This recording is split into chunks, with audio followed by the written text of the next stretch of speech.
And tonight, people who live in a condo complex in Nashville are scrambling to figure out what is next after a fire Sunday morning. Some who live at the Harding Glen condos say this weekend's fire adds to unresolved issues they have with this building. News 4's Tosin Fakile live on Tampa Drive where this fire happened. So Tosin, excuse me, what else did those impacted have to tell you there this afternoon? Tracy, they're talking plumbing issues, electrical issues, but about this fire, that fire happened right here on the left side of this building right here. Several units impacted. All 30 units had to be evacuated. People we talked to said no fire alarms or smoke detectors went off when the fire was happening. And that is one of the issues they've had with this building and property. It caused my roof to collapse in my bedrooms, my waters and my TVs. I got water damage in my kitchen. Mitchell's unit is close to the area where flames raged.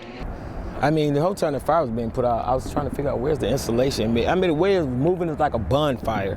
One of 71 people who were forced from their homes by the flames. And then the other day when a fire started, if it hadn't been for neighbors knocking on the door, nobody would have known because they don't have any fire alarms in the houses or out in the building. So no alarms went off. Laquan Pritchett is out of his home. He told me the fire exposed issues with the building, some issues he says he's been having for a while. But they've been having issues with this building. I moved in here, and me and my family, we moved in here since August, and we've been having issues with plumbing, with electrical. Only way the master bedroom light come on if you cut on the main bathroom on the other side of next to the kitchen. So they on one circuit. None of the ventilation switches works in the bathroom. And Pritchett says his call to fix the issues have gone unanswered. I called several times about my plumbing. I called several times about my sink. I have a friend that I associate with here, and they've had major problems in these apartments. So I tried calling. I'll send a quick message to them and ask them to call you. Awesome, thank you. This whole area is not livable. This building right here is not livable. It's not livable.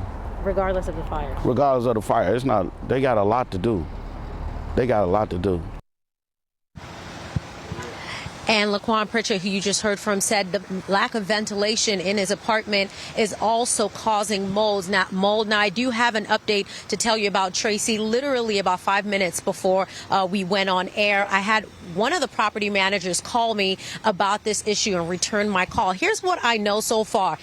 The man I spoke to told me all these units have separate owners. Each unit has a separate owner or a separate property manager. So each person here, whenever they have an issue, they have to call a different person. So I asked, were there fire alarms or smoke detectors here? He said there was, that maybe people unplugged them. So this is a story we're definitely going to follow. And I did also ask, I said, people say they're having plumbing and electrical issues.